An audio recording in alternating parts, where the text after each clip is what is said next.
Buenas noches, nosotros somos el equipo que va a hablar sobre cardiopatía restrictiva conformado por mis compañeras Alfonso Monroy Alejandra, Ávila Galván Frida y su servidor Beltrán Fuentes, Víctor Isaac. Vamos a abordar el tema desde una definición, clasificación, miocardiopatía restrictiva de tipo A, B y C y por último el tratamiento. Muy bien, vamos a comenzar primero definiendo qué es una miocardiopatía. De acuerdo a la American Heart Association, va a ser un grupo heterogéneo de enfermedades del miocardio asociadas a disfunción mecánica o eléctrica que generalmente, pero no de forma invariable, van a presentar hipertrofia ventricular inadecuada, la cual sabemos que puede estar dada por una sobrecarga hemodinámica de tipo diastólica, de volumen o de precarga, o dilatación, y que son debidas a una variedad de causas frecuentemente genéticas. Como tal, las miocardiopatías pueden estar confinadas al corazón o ser parte de un desorden sistémico generalizado, pero desafortunadamente van a conducir a menudo a una muerte cardiovascular o a la insuficiencia cardíaca progresiva. Entonces, la American Heart Association también la divide en miocardiopatías primarias y secundarias. En el caso de la miocardiopatía de tipo restrictiva, nos va a importar porque es de tipo primaria, siendo aquellas confinadas exclusivo o predominantemente al músculo cardíaco, y se van a dividir en genéticas mixtas, que van a ser genéticas y adquiridas. Y pues en el caso de la restrictiva, se va a ubicar en la de tipo mixtas.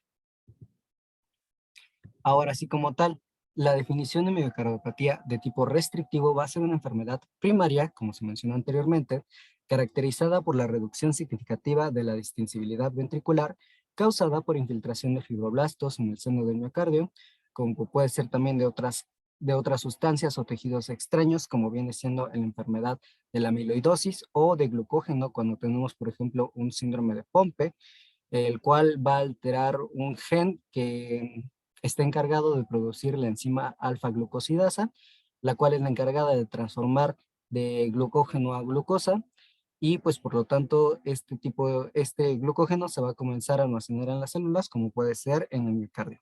O también puede estar dada por la proliferación anormal del tejido endocárdico, como es en el caso de las fibrosis endomiocárdicas, y que puede afectar simétricamente, es decir, a los dos ventrículos, o también de manera asimétrica, siendo solamente a uno de ellos, como viene siendo en el tipo C y en el tipo D de las miocardiopatías restrictivas. Como otra clasificación vamos a tener a la clasificación etiológica, de la cual vamos a tener dos tipos, que va a ser la primaria idiopática o la secundaria específica. En la primaria tenemos a los casos que ya se han descartado de formas específicas, y como secundaria vamos a tener que son las más frecuentes, y los datos de sospechas van a ser amiloidosis, hemacromatosis, sarcoidosis, síndrome hipereosinofílico, esclerodermia y carcinoide. Vamos a hablar un poco más de ellas.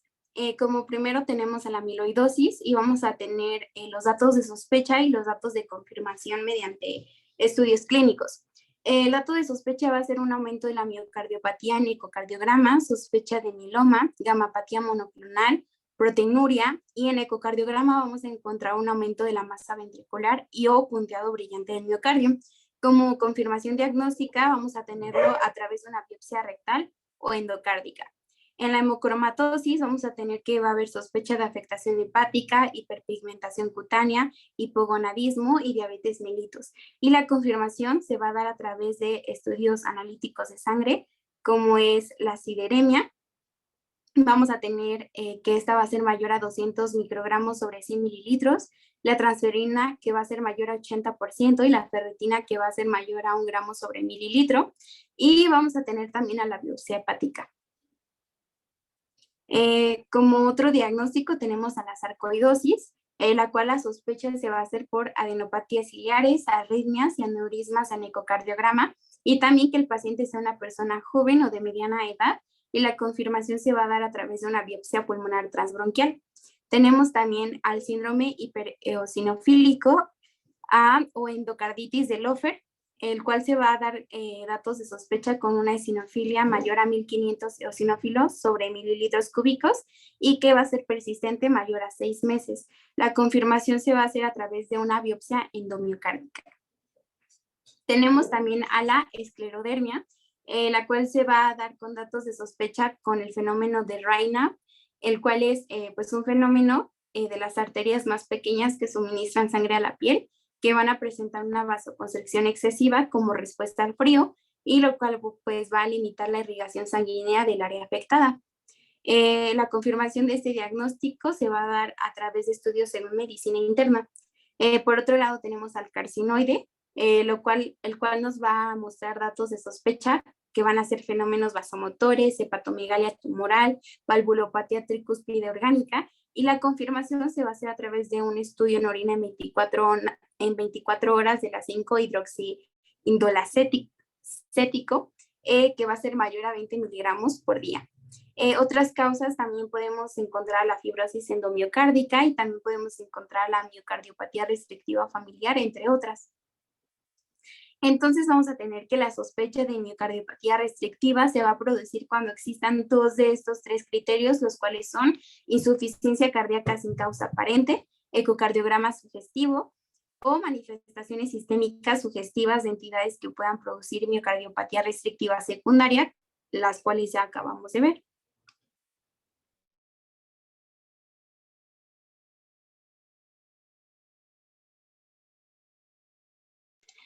Y ahora vamos con la clasificación anatomofuncional.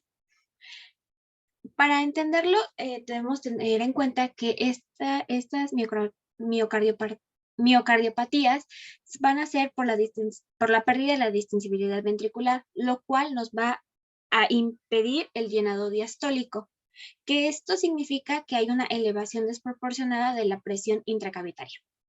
Después de esto, esta clasificación se divide en A, B y C. La A es la simétrica. Aquí va a haber aquí van a estar alterados los dos ventrículos, lo cual nos va a producir una dilatación en ambas aurículas e hipertensión en ambos circuitos, en el sistémico y en el pulmonar. Y cuando se localiza en el ventrículo izquierdo, esta es la tipo B. Aquí va a haber una dilatación de la aurícula izquierda, lo cual nos va a sobrecargar, lo cual nos va a dar una sobrecarga derecha y nos va a dar hipertensión venocapilar y arterial pulmonar.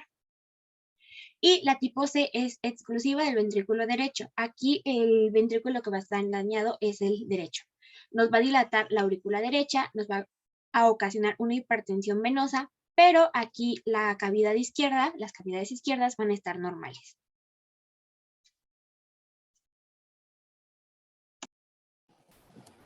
Muy bien, ahora vamos a comenzar con la miocardiopatía de tipo A, o también conocida como miocardiopatía de tipo simétrica.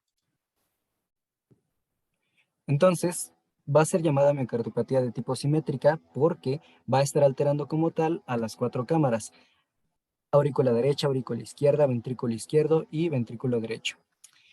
Esta va a estar caracterizada por una elevación de la presión, les confirmo, en ambas aurículas, provocándoles dilatación, y por lo tanto ambos circuitos vasculares venosos, el sistémico, caracterizado de cavidades izquierdas, y el pulmonar, caracterizado de cavidades derechas, van a cursar con un cuadro de hipertensión.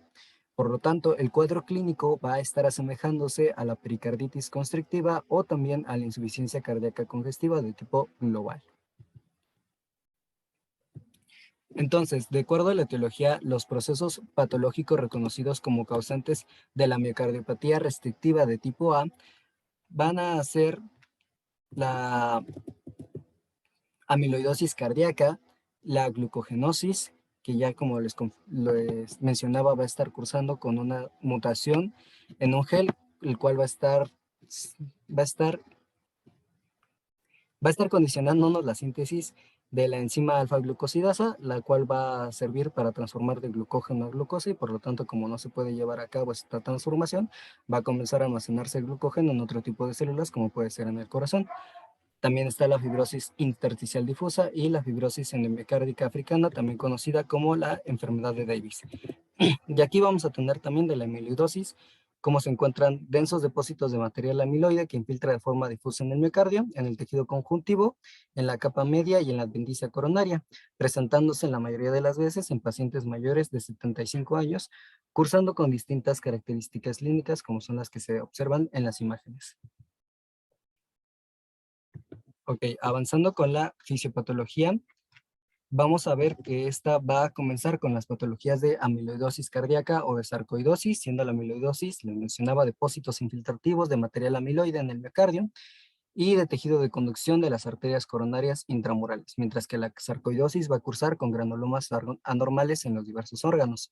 Esto va a llevar a cabo una infiltración del miocardio por proteínas patológicas, dándonos dos ramas. En la primera, una infiltración y disfunción del sistema de conducción, llegándonos a provocar lo que van a ser las arritmias. Y por otro lado, cursando junto con la fibrosis endimiocárdica o endocarditis de Lofer, que ya nos mencionaron que cursa con una fibrosis idiopática, y también la glucogenosis cardíaca, la cual puede estar dada por una enfermedad de Pompe, es decir, hay una disminución de la enzima maltazo, también la alfa-glucosidasa, por lo tanto el glucógeno no puede transformarse en glucosa y pues ya sabemos lo que pasa. Esto nos va a condicionar un endurecimiento de las paredes ventriculares, la cual le va a dar una consistencia aulada, dura o rígida, y esto nos va a llevar a dos vías. En la primera vamos a tener una disminución de la complianza de la pared ventricular, haciendo que la aurícula se contraiga y arroje la sangre al ventrículo rígido, dándonos como resultado un ruido cardíaco de tipo S4. Y por otro lado, vamos a tener que inicialmente va a tener un fácil llenado por la baja presión al llenado, pero repentinamente va a ser muy difícil de llenar por las mismas presiones del llenado tardío, que va a ser muy alta. Esto nos va a condicionar una curva diastólica de presión intraventricular, también conocida como raíz cuadrada o dip y plateo, la cual pues observamos de manera en el esquema de abajo, en un cateterismo cardíaco, como tenemos distintos variables de llenado en ventrículo izquierdo y ventrículo derecho. Ahora, este mismo endurecimiento de las paredes ventriculares va a condicionarnos disfunción diastólica, por lo tanto, da un impedimento al llenado diastólico por las resistencias. En primer lugar, dando un llenado ventricular alterado, condicionando una disminución del volumen sistólico, del gasto cardíaco, y pues ya sabemos cuáles son las manifestaciones clínicas con las que cursamos cuando estamos en esta situación. La disminución de la perfunción muscular o perfusión de tejidos periféricos, nos va a dar fatiga en el paciente y también cierto grado de hipoxia tisular por el estímulo respiratorio que también nos está dando, condicionando una disnea y una taquipnea en el paciente. Por otro lado, este mismo impedimento nos va a aumentar la presión ventricular durante el llenado de la diástole, dando una dilatación de las aurículas, tanto derecha como izquierda, condicionando un aumento de la presión que se va a propagar hacia el corazón derecho. Y aquí ya sabemos también cuáles van a ser las manifestaciones clínicas. Hacia la vena cava superior vamos a tener un aumento de la presión venosa yugular, pudiéndonos dar lo que es la ingurgitación yugular. Mientras que de vena cava inferior, pues podemos tener el edema periférico o la congestión hepática, que también nos va a llevar a cursar en el paciente con una ascitis o con una hepatomegalia. Ok, entonces, ¿cuáles van a ser las manifestaciones que dominan en estos pacientes? Primero vamos a tener las de la hipertensión venosa sistémica, como les mencionaba, hacia vena cava superior, ingurgitación yugular, hepatomegalia congestiva, ascitis recidivante, derrame pleural, edema de miembros inferiores y disnea. Estos síntomas van a ser incapacitantes para el paciente y aparte, muy importante, van a ser refractarios al tratamiento médico. ¿Qué quiere decir esto? Que no va a ser tan fácil tratarlos como en el cuadro de la insuficiencia cardíaca congestiva, como con los diuréticos, y nos puede condicionar distintos tipos de problemas, ¿no? Y aquí tenemos las imágenes de nuestros hallazgos clínicos.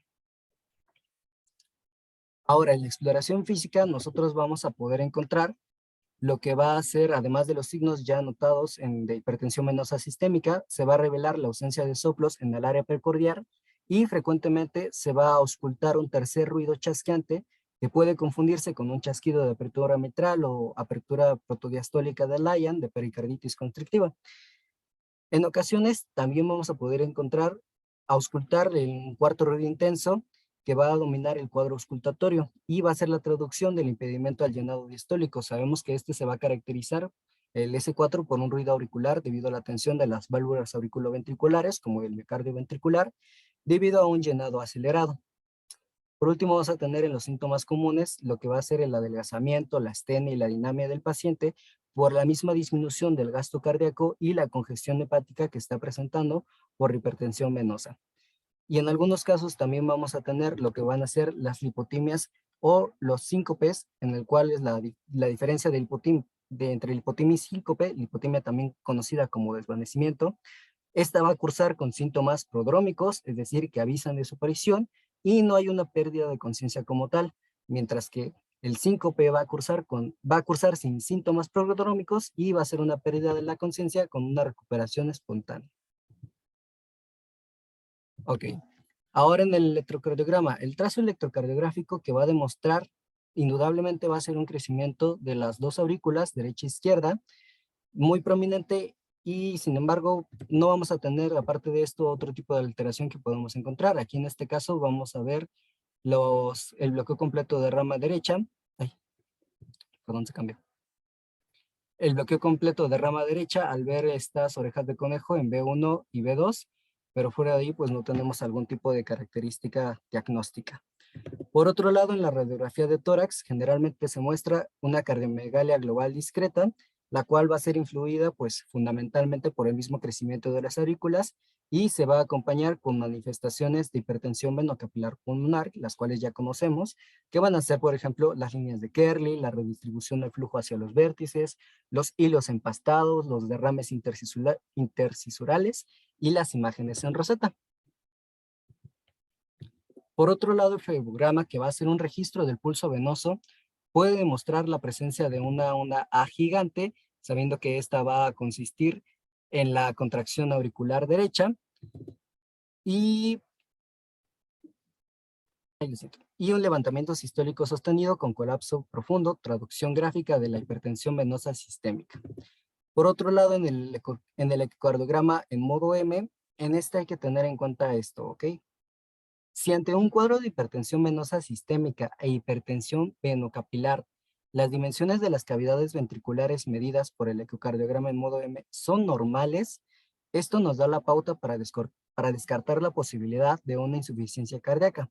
Por lo tanto, el diagnóstico lo tenemos que orientar hacia un síndrome restrictivo, es decir, una miocardiopatía restrictiva o una pericarditis constrictiva. Por otro lado, en el ecocardiograma de tipo Doppler, cuando se estudia el flujo en la vía de entrada de las cavidades ventriculares, vamos a poder apreciar cómo la velocidad del flujo es mayor al principio de la diástole, como punto E, cuando la presión intraventricular se encuentra menos elevada y se reduce drásticamente al final de la misma, conocida como punto A, debido a que la presión intraventricular se encuentra exageradamente elevada.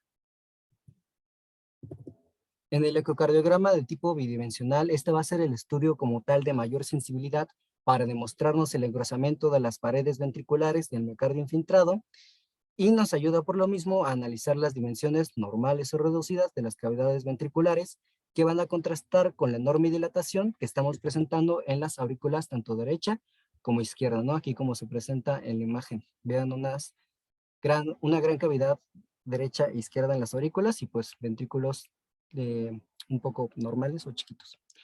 Por otro lado, en el gramagrama cardíaco vamos a ver que cuando el corazón capta el radioisótopo que se inyecta, que es este de aquí, nos va a indicar mediante una tomografía por una PET, tomografía de emisión de positrones o una resonancia magnética, nos va a dar información acerca de la fibrosis miocárdica que se va a cursar en el cuadro de una amiloidosis. Entonces, esta amiloidosis, pues ya sabemos que nos condiciona que el corazón se vuelva de forma holada, duro y rígido en las paredes ventriculares, ¿no? De lo contrario, de no estar cursando con este cuadro clínico de amiloidosis, pues lo vamos a ver de manera normal. En el cateterismo cardíaco, la miocardiopatía restrictiva simétrica va a ser, vamos a ver el grado de impedimento al llenado de cada ventrículo, no va a ser uniforme, como vemos en la parte A, no va a ser uniforme, por lo que hay una diferencia en el nivel de las presiones entre ambas. Aun cuando la morfología de la curva, pues va a estar caracterizada el impedimento del llenado diastólico. Y pues esto va a ser importante porque el signo distintivo con la pericarditis constrictiva es que aquí sí van a hacer un llenado uniforme de cada ventrículo. Entonces aquí, perdón, se cambió otra vez. Entonces aquí en ventrículo derecho pues tenemos distintos variables de llenado, tanto en ventrículo izquierdo también, y en la pericarditis constrictiva en la imagen B pues vamos a ver que son simétricos, ¿no?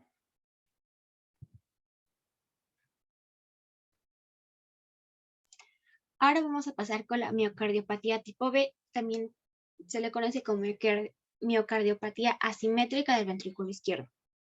Este es el impedimento al llenado diastólico del ventrículo izquierdo, ya sea por una infiltración miocárdica o por trombos endotelizados, que es una fibrosis endomiocárdica. Como se ve en la imagen, hay una disminución de la cavidad del ventrículo izquierdo.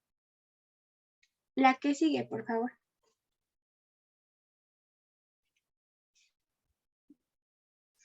Y esto se va a explicar en la fisiopatología porque iniciamos con una pérdida de la sensibilidad del ventrículo izquierdo. Esto es una secuencia de pasos.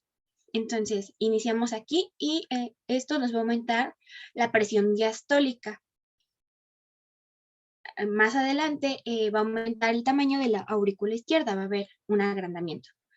Este agrandamiento nos va a hacer un aumento de la presión capilar y este aumento de la presión en los capilares nos va a traer un aumento en la presión arterial pulmonar. Después de que ya hay un aumento en la presión arterial pulmonar, va a haber una hipertrofia en el ventrículo derecho.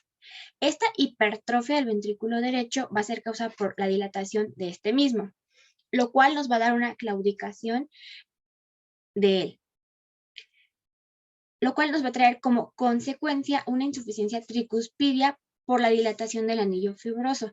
Esto hay que tomarlo muy en cuenta porque nos va a dar un signo característico en el cuadro clínico.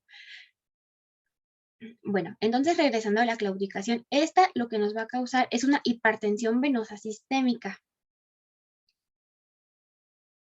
Y ya que hay una hipertensión venosa sistémica, nos va a reforzar otra vez la claudicación. O sea, mientras va aumentando la claudicación, va aumentando la hipertensión.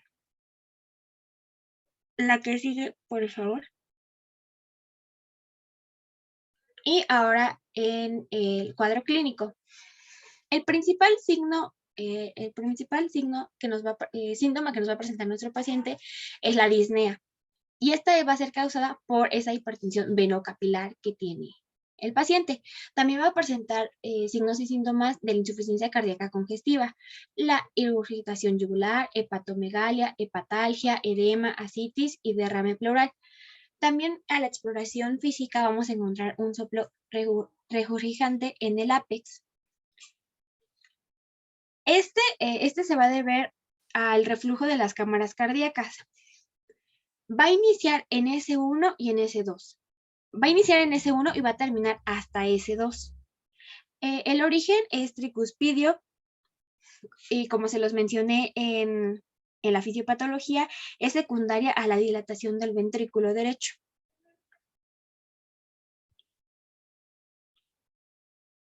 Y en los estudios de gabinete, en el electrocardiograma, vamos a encontrar dos características. El crecimiento biauricular, que se va a demostrar en D2 cuando hay una onda P que tiene mayor voltaje, que es mayor a 2.5 milímetros de altura, y mayor anchura, que es mayor a 3 milímetros. También en B1 vamos a encontrar una onda P bifásica. Pues va a tener un componente inicial alto, va a estar puntiagudo, y una porción final negativa. También vamos a encontrar datos de hipertrofia ventricular derecha. Vamos a encontrar la onda R mayor que la S en B1 y B2. También una onda S persistente en B5 y B6.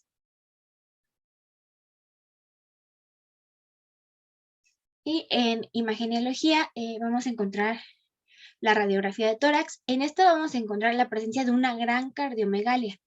Van a estar las líneas B de Kerle en la base del pulmón derecho y vamos a observar una dilatación en el tronco de la arteria pulmonar y sus ramas derechas. Esto es una hipertensión. También tenemos el ecocardiograma. En el bidimensional vamos a encontrar un engrosamiento del septum y la pared posterior del ventrículo izquierdo, que como se ve en la imagen. Y También la aurícula izquierda y el seno coronario van a estar dilatados. Y en el ecocardiograma modo M, este lo vamos a utilizar para descartar enfermedades, para descartar alguna enfermedad valvular reumática. También para demostrar la normalidad del ventrículo izquierdo y contrastar con la dilatación de la cavidad derecha. Y en el cateterismo cardíaco, en los registros de presiones, en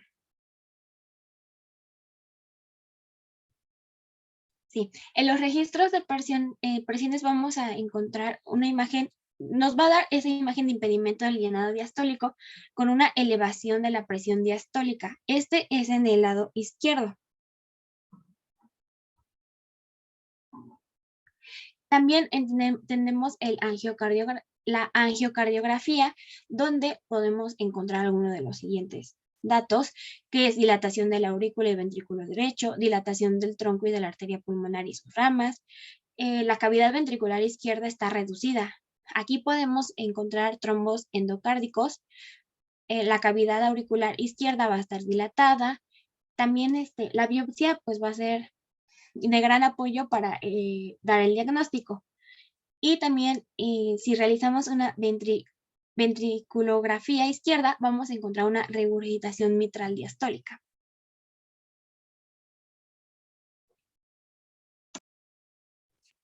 Bien, ahora vamos a hablar de la miocardiopatía restrictiva tipo C. Este tipo de miocardiopatía se va a definir o se va a caracterizar por una retracción y una reducción del tamaño de la cámara de entrada al ventrículo derecho. Esta retracción o esta reducción de este tamaño de la cámara va a estar condicionada por una fibrosis endomiocárdica, y este proceso que va a existir de retracción va a involucrar la cámara de salida de este ventrículo, la cual va a desplazarlo hacia abajo y se va a dilatar. Entonces esto va a tener ciertas consecuencias hemodinámicas debido a la alteración y se va a manifestar por un grave obstáculo para el vaciamiento de la aurícula derecha ante la cámara de entrada, que va a estar rígida y de dimensiones muy reducidas, y esto al mismo tiempo va a condicionar que haya una exagerada elevación de la presión diastólica en este ventrículo derecho y de la aurícula derecha. Y al mismo tiempo va a aparecer hipertensión en todo el territorio venoso sistémico, como vamos a explicarlo un poco más adelante. Entonces aquí tenemos a la fisiopatología. Como ya habíamos mencionado, pues va a haber una retracción y una reducción en el tamaño de esta cámara de entrada de nuestro ventrículo derecho, y pues también va a haber una retracción que va a involucrar la cámara de salida de este ventrículo, que se va a desplazar hacia abajo y se va a dilatar. El impedimento al llenado diastólico va a ser ocasionado en la cámara de entrada ventricular, pues de este ventrículo derecho, que va a tener como consecuencia que haya una reducción del gasto pulmonar, y por ende pues va a existir también una disminución en la presión pulmonar. Este hecho va a tratar de contrarrestarse o de compensarse con una contracción muy fuerte, muy enérgica de la cámara de salida de este mismo ventrículo y también del septum interventricular, lo cual nos va a ocasionar que haya presiones de llenado y que estas presiones de llenado, tanto como el gasto de las cavidades izquierdas, van a estar reducidas. Entonces, como consecuencia general, vamos a tener una reducción del gasto cardíaco y una reducción del gasto pulmonar, lo cual nos va a condicionar a una hipertensión venosa sistémica. La siguiente, por favor. Entonces, esto igual nos va a explicar el cuadro clínico que van a presentar estos pacientes. El cuadro clínico se va a caracterizar pues porque se va a manifestar por la presencia de la hipertensión venosa sistémica, que va a ser intratable, ya que pues va a ser refractaria a todo tratamiento médico.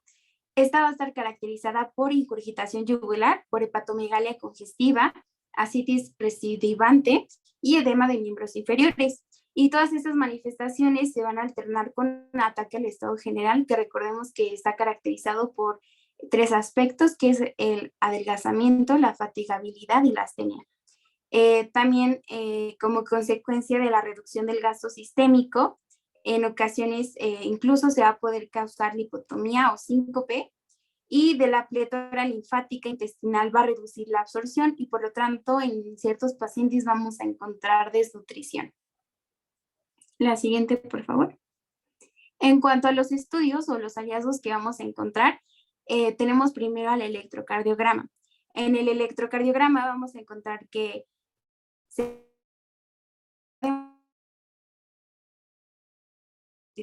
signos de dilatación de la aurícula, rotación de la P a la derecha y también porque va a haber presencia de complejos QR en B. Incluso en algunos casos se va a mostrar además un bloqueo de la rama derecha del haz de His y tampoco va a ser raro encontrar flúter o fibrilación auricular. La siguiente, por fin.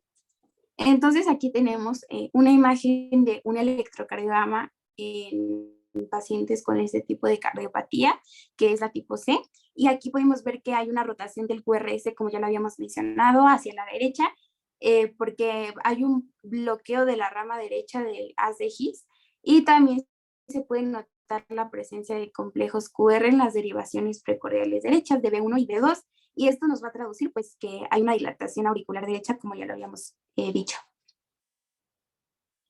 Por otra parte, también vamos a tener a la radiografía de tórax. Ese estudio radiográfico va a revelar que hay cardiomegalia y esta cardiomegalia pues va a ser una cardiomegalia bastante importante que va a contrastar con los signos de hipoflujo pulmonar que ya habíamos explicado en la fisiopatología y los datos electrocardiográficos que previamente ya vimos referidos en este tipo de patología junto con los datos que vamos a encontrar en la radiografía de tórax pues nos van a hacer que este padecimiento sea clínicamente muy similar a la anomalía de Einstein, pero pues vamos a ver que más adelante hay otros estudios que nos van a ayudar a diferenciar estos diagnósticos. La cardiomegalia pues también se va a deber a que hay un gran crecimiento de la aurícula derecha y de la cámara de salida del ventrículo derecho, entonces esa es la razón por la cual vamos a ver que hay cardiomegalia. Como se muestra aquí en esta imagen, vamos a ver que en esta radiografía se ve pues muy crecido el corazón, se ve cardiomegalia, que va a ser debida, como ya mencionamos, a que va a haber una dilatación auricular derecha y de la cámara de salida de dicho ventrículo. Y pues también vemos que contrasta con los signos de hipoflujo pulmonar. La siguiente, por fin. Tenemos ahora al ecocardiograma modo M. Este estudio va a ser muy importante porque va a ser muy útil para orientar nuestro diagnóstico. Primero, lo que nos va a mostrar es que hay normalidad de las dimensiones de las cavidades izquierdas y también de la válvula mitral. Entonces, de esta forma nosotros vamos a excluir que las cavidades izquierdas no están siendo la causa del padecimiento del paciente. Posteriormente, también vamos a encontrar que va a ser muy difícil el registro de la válvula tricúspide. Y eso es muy importante porque este dato es un dato negativo de gran valor para el diagnóstico diferencial con la enfermedad de Einstein que ya habíamos mencionado anteriormente, ya que en esta enfermedad de Einstein lo que nosotros encontraríamos en este ecocardiograma modo M es todo lo contrario. Encontraríamos que es muy fácil el registro de esta válvula tricúspide y pues también encontraríamos que tiene una gran amplitud. Y finalmente lo que nos demuestra este estudio es que también hay una importante dilatación del ventrículo derecho que pues por los estudios anatómicos y la angiocardiografía nosotros ya sabemos que a cabo de las expensas de su cámara de salida se va a encontrar este dato. Y el último signo característico que nosotros vamos a encontrar es el movimiento paradójico del septum interventricular. La siguiente, por fin. Aquí tenemos un ejemplo del ecocardiograma modo M y en esta miocardiopatía restrictiva pues podemos encontrar que el ventrículo derecho y el ventrículo izquierdo van a tener unas dimensiones normales porque pues el lado izquierdo no es la parte que va a estar afectada y también encontramos que por el contrario hay una gran dilatación del ventrículo derecho a expensas de su cámara de salida y esos son los datos que podemos encontrar. La siguiente, por favor. Ahora tenemos al ecocardiograma bidimensional. Este es un estudio ultrasónico sectorial que nos va a ofrecer datos que van a ser fundamentalmente para el diagnóstico de este padecimiento. Y primero lo que nos va a ofrecer este estudio es un eje largo del ventrículo derecho. Este eje largo del ventrículo derecho, que va a estar en una aproximación paraesternal, nos va a demostrar que existe una reducción considerable de la cámara de entrada del ventrículo derecho y que también va a existir una dilatación pues importante de la aurícula derecha. la cual también se pone en evidencia mediante otro eje, que es el eje corto a nivel de la aorta. Y la aproximación subcostal, que esta nos va a revelar que hay una gran dilatación y una clara dilatación de la vena cava inferior, como una manifestación de la hipertensión venosa sistémica que ya habíamos mencionado que va a existir en ese tipo de cardiopatía. Y finalmente lo que tenemos es el eje largo del ventrículo izquierdo o su eje corto, lo cual pues va a presentar una relieve en la dilatación de la cámara de salida del ventrículo derecho. Aquí tenemos un ejemplo, tenemos un ecocardiograma bidimensional y podemos ver la aproximación apical de las 4 cámaras que nos revelan pues una importante dilatación de la aurícula derecha y del ventrículo derecho, y en contraste vamos a encontrar que existe una pequeñez del ventrículo izquierdo, porque pues recordemos que no es que estén reducidos, sino que estas cavidades izquierdas van a estar normales. La siguiente, por favor.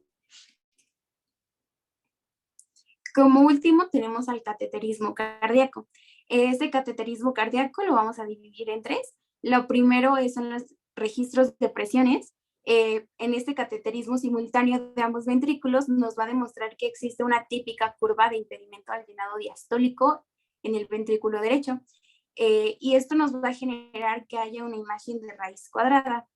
Recordemos que el llenado diastólico en este tipo de cardiopatía pues va a estar disminuido y va a haber una elevación de su presión telediastólica, que de esta forma nos va a contrastar con la normalidad de la curva de la presión intraventricular izquierda, porque recordemos que pues de este lado el ventrículo no va a estar dañado.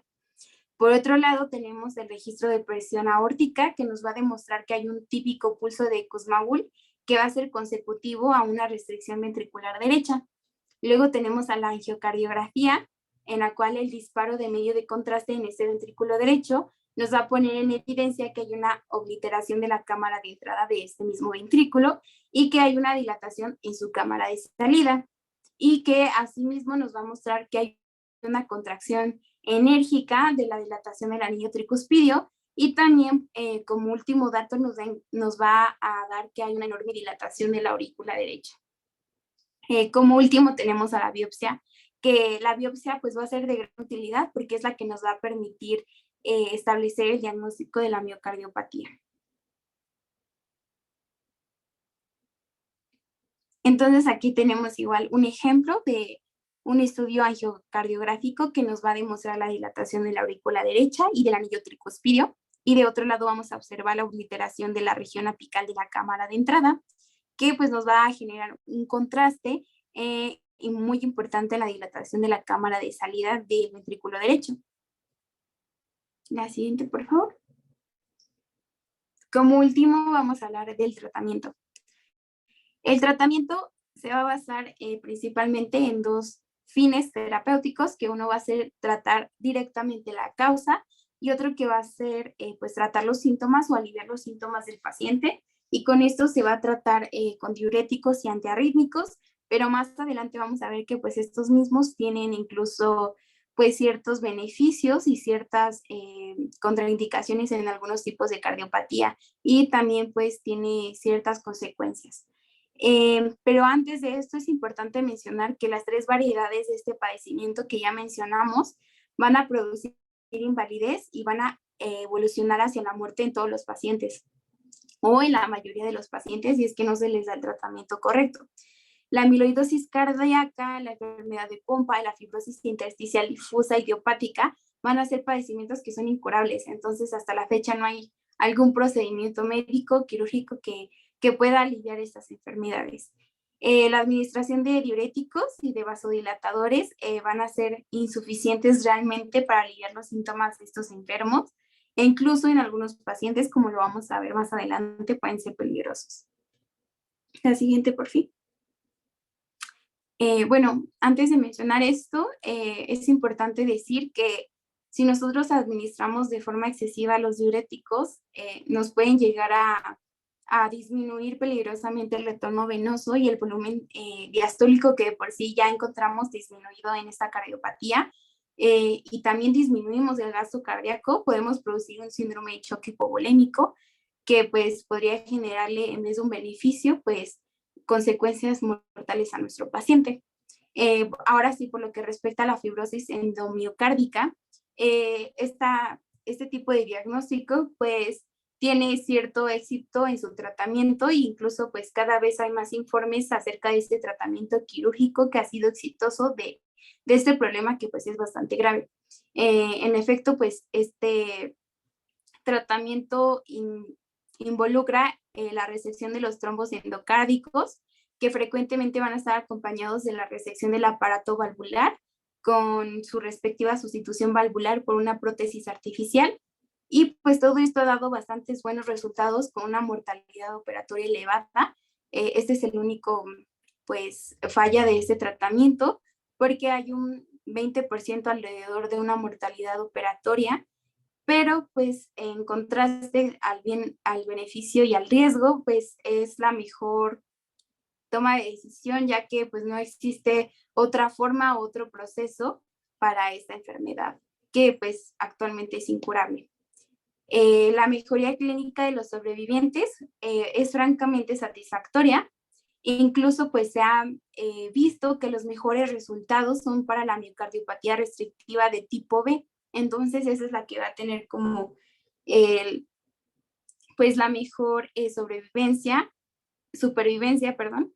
Y en cuanto a la que afecta al ventrículo derecho, no va a ser pues tan buena como la tipo B, y la más difícil de reparar va a ser la que afecta a ambos ventrículos. Por lo tanto, esta que afecta a ambos ventrículos, pues va a ser la que tenga una mayor mortalidad. La siguiente, por favor. Entonces tenemos como primero a los diuréticos. Los diuréticos, si los vamos a administrar, debe de ser con precaución porque pueden disminuir la precarga, y los ventrículos, recordemos que no van a estar distendibles y van a depender de la precarga para poder mantener su gasto cardíaco. En el caso de los antiarrítmicos, tenemos que la digoxina no va a producir realmente demasiados beneficios para los pacientes para modificar sus alteraciones hemodinámicas, e incluso puede causar arritmias graves en pacientes que tengan miocardiopatía secundaria a amiloidosis, en la cual pues tenemos una sensibilidad extrema. Si la frecuencia cardíaca es elevada, podemos considerar indicar dosis bajas de beta bloqueantes o bloqueantes de los canales de calcio, limitadores de la frecuencia, pero debemos hacerlo con mucho cuidado. Y también tenemos a los reductores de la poscarga, como por ejemplo los nitratos. En este caso, estos no se administran ya que pueden ocasionar hipotensión arterial profunda y no suelen ser útiles en el tratamiento.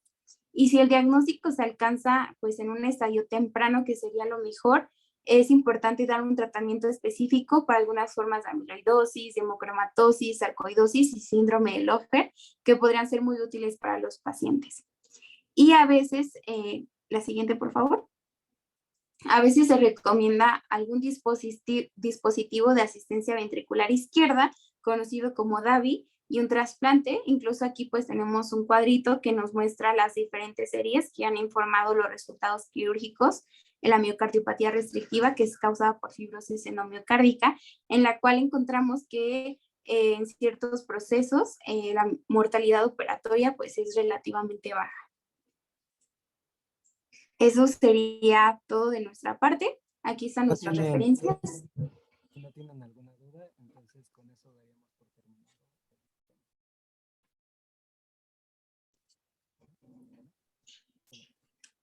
Vic, creo que no te escuchaste.